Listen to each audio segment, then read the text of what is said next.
now I am going to tell about nuclear reactions। और ये 4 marks के आते हैं, एक एक रिएक्शन आता है। इसमें हमें करना क्या होता है, हमें कैसे पता चलेगा कि हम इसमें क्या लिखें।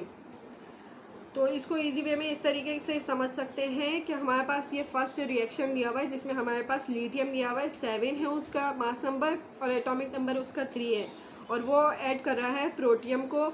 तो ये इसके हम मास और एटॉमिक नंबर को कैलकुलेट कर लेंगे। यहाँ कितने हो रहे हैं, 3 और 1 4 हो रहे हैं, और ये 7 और 1 कितने हो रहे हैं, 8 हो रहे हैं। तो हम जानते हैं कि हीलियम यहाँ लगा हुआ है। अब हमने देखा कि इसमें से 8 में से 4 बच रहा है, और यहाँ 3 1 प्लस में से 4 में से 2 बच रहा है।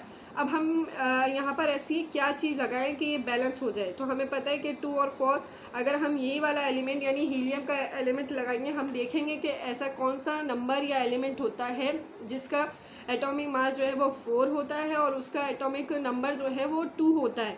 तो हमें पता है कि हाँ, हीलियम का ही जो मास नंबर है वो 4 होता है और एटॉमिक नंबर उसका 2 होता है। तो मैंने फिर यहाँ हीलियम का लगा दिया और इक्वेशन पूरी बैलेंस हो जाएगी। यहाँ मास नंबर 8 है, यहाँ पर भी 8 हो गया। यहाँ एटॉमिक नंबर जो है वो 4 है, यहाँ पर भी 4 हो गया। अच्छा, ये गैमा कहाँ यूज़ करते हैं, ये गैमा वहाँ यूज़ करते हैं जहाँ जैसे यहाँ पर ये यूज़ हो रहा है। तो यहाँ ये क्यों यूज़ हो रहा है, और यहाँ ये इसकी डैश भी है। जैसे ये 12 है और ये 6 है, और यहाँ ये 10 है और ये 5 है। तो 6 में से 5 माइनस किया 1 बचा, और 12 में से 10 माइनस किया तो 2 बचा। अब हम सोचेंगे कि ऐसा कौन सा एलिमेंट लगाएं कि जिससे ये बैलेंस हो जाए।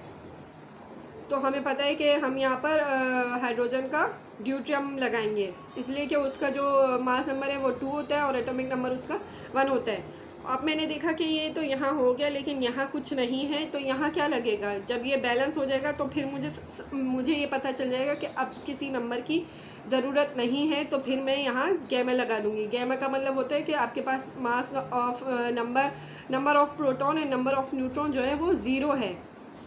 इसमें ये एलिमेंट्स लगते हैं जो मैं आपको दिखा देती हूँ कि कौन कौन से एलिमेंट्स ये न्यूक्लियर रिएक्शंस जो हैं वो बैलेंस होते हैं। एक तो इसमें यूज़ होता है हीलियम एटम, ये भी मैं पहले बता चुकी हूँ जब मैं आपको न्यूक्लियर केमिस्ट्री सिखा रही थी।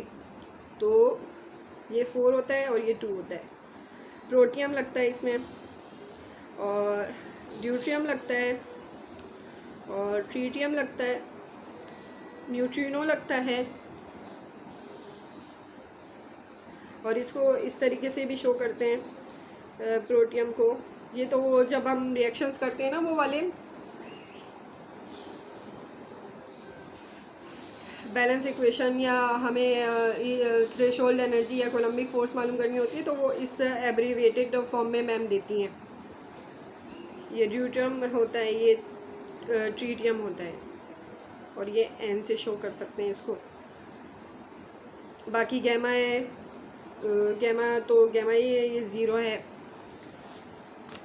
तो अगर आप यहाँ पर भी देख रहे हैं कि ये 17 है और ये 17 है, और ये 9 है और 8 है, हमें पता चल गया कि 9 में से 1 माइनस करेंगे तो हमें पता है कि न्यूट्रॉन ही ऐसा होता है कि जिसके ऊपर 0 होता है, या फिर कभी कभी रिएक्शन में ऐसा भी होता है कि जो 0 है ये नीचे आ जाता है और 1 जो है वो ऊपर चला जाता है। जैसे इस रिएक्शन में आप देख रहे हैं कि 2 यहाँ पर है और यहाँ पर 1 है, तो यहाँ पर 1 आ गया, प्रोटियम आ गया, और अब हमारे पास कुछ भी नहीं बचा क्योंकि यहाँ गैमा लगा हुआ है, 0 है। तो फिर हम न्यूट्रॉन का जो मास नंबर है वो 1 कर देंगे और एटॉमिक नंबर जो है वो 0 कर देंगे।